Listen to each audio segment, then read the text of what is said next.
ASICS reported record-breaking revenue of over $4.2 billion in 2024, and their sneakers became the fastest-growing brand on StockX, with a 600% surge in resale activity. So how did a brand once known for dad shoes and niche running gear quietly become a must-have in sneaker culture? Gary Rauscher, head of marketing at ASICS, summed up the shift. The power of sports goes beyond benefiting the body. It's an opportunity to uplift the mind. ASICS returned to its Japanese roots with a clear ambition to improve how people feel, not just how they perform. While other sports brands talk about winning at all costs and transforming your body, ASICS celebrates consistency, quality, and authenticity, values that support well-being through movement. In this video, we break down 6 powerful strategies that helped ASICS quietly rise to the top of the sneaker game.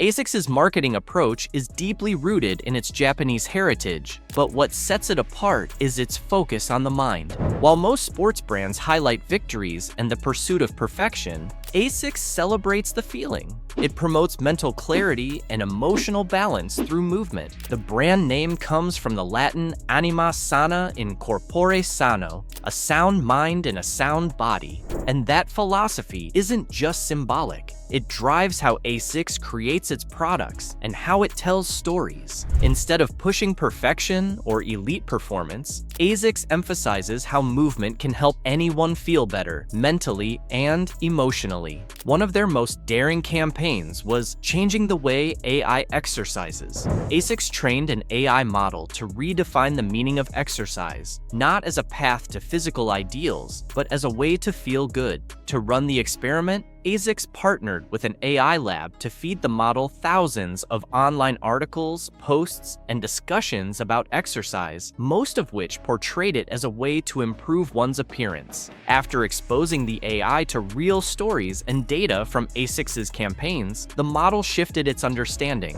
acknowledging that movement could also enhance emotional well-being. The result challenged the usual narratives around fitness and confirmed ASICS's mission. Sport is as much for the mind as for the body. Campaigns like I Move Me also contributed to this shift, spotlighting everyday runners and personal journeys. Educational content through the Runkeeper app, in-store gait analysis, and expert guidance round out a strategy built on support, not pressure. This isn't marketing designed to manipulate, it's marketing built to inspire change. ASICS proves that focusing on the mind isn't just refreshing, it's revolutionary. And while this philosophy defines the brand's emotional appeal, ASICS also built practical trust with its consumers.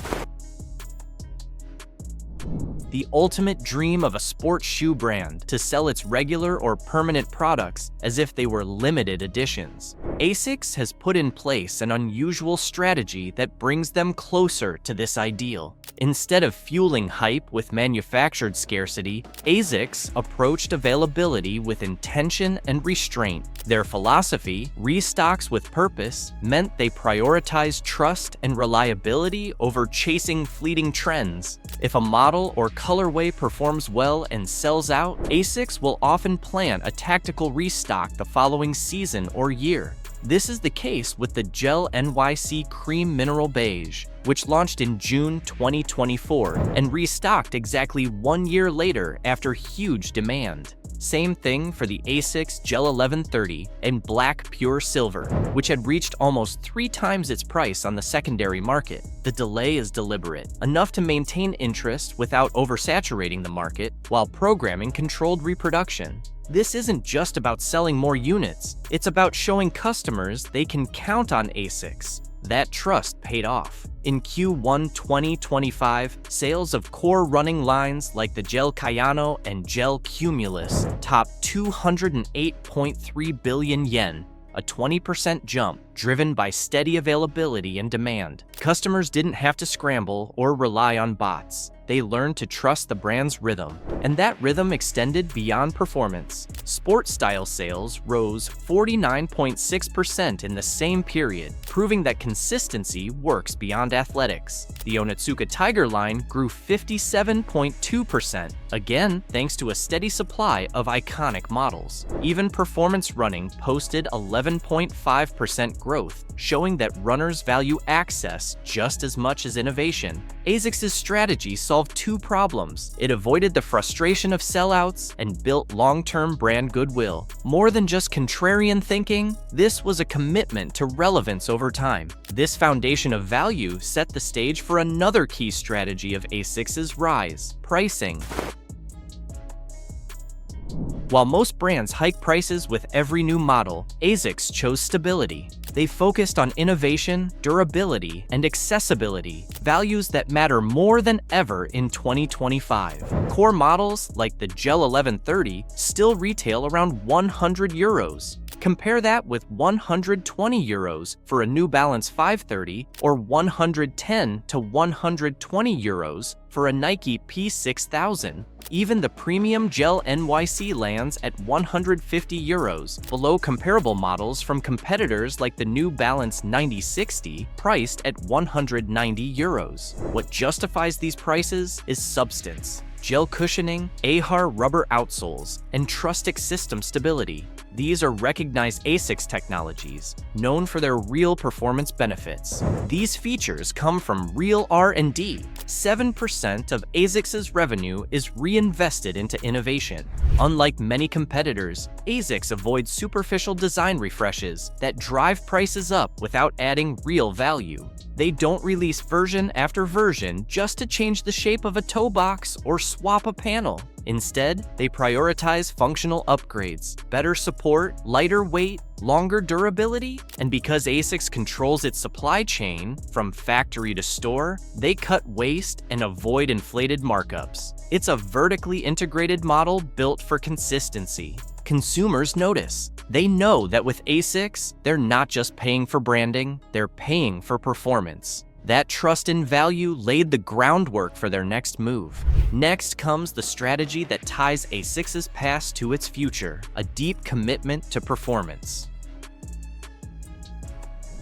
ASICS' roots are in solving real problems for real athletes. While the brand's repositioning emphasized mental well-being and balance, it never rejected performance. On the contrary, ASICS believes that performance and well-being go hand in hand. ASICS sees every pair of shoes not just as footwear, but as a piece of technology. The ASICS Institute of Sports Science in Kobe, opened in 1985, is a cutting-edge R&D center where biomechanics, material science, and sports data converge. This is where innovations like the Metaspeed Sky, Edge, and Ray are born. Shoes that optimize running economy by reducing braking and enhancing stride length. These models aren't made for fashion. They're engineered to improve performance, gram by gram, stride by stride. From the invention of gel technology in 1986 to the Metaspeed Sky in recent years, every innovation began with biomechanics, not buzz. This mindset shapes everything.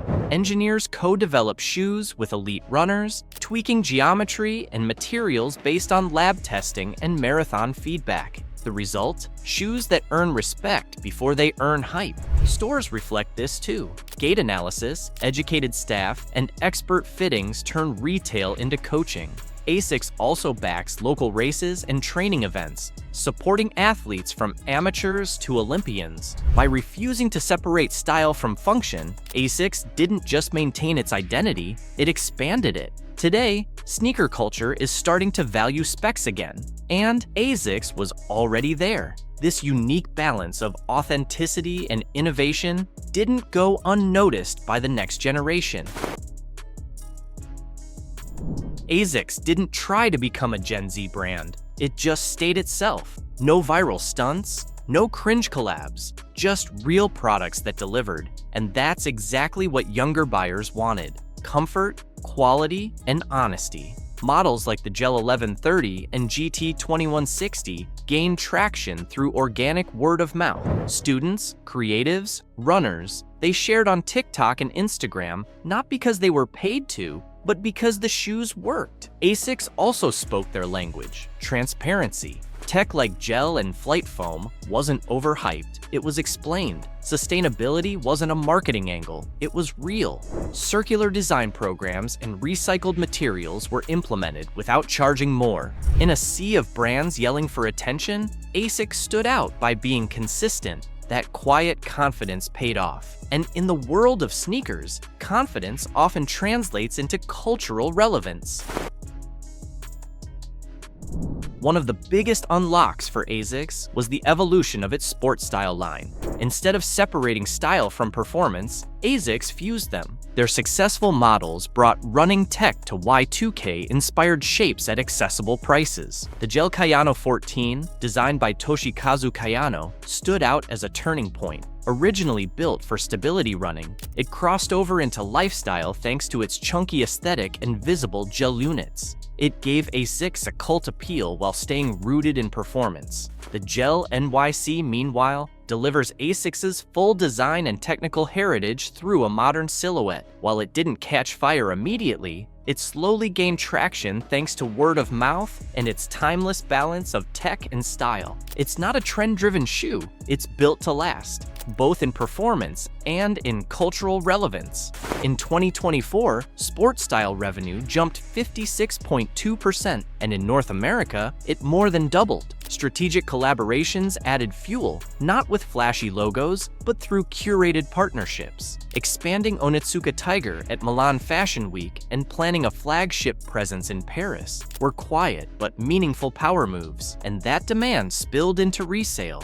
On StockX, ASICS recorded 600% year-over-year growth in early 2024, the highest of any sneaker brand. Gel-style runners performed consistently well. Prices held steady just above retail, driven by real interest, not scarcity. Buyers on resale sites started caring about cushioning systems and outsold geometry. Tech-first pairs outsold some fashion collabs. Regionally, vintage runners took off in Europe, chunkier silhouettes in the US, and premium builds in Japan. Even better, ASICS now monitors this data to improve future drops. It's a feedback loop rooted in value, not hype. It's tempting to chase the next new thing, but the strongest brands are the ones which stay true to their core. This quote from Gary Rocher, head of marketing at ASICS, perfectly sums up the brand's approach. ASICS's rise proves that authenticity, consistency, and performance can still win.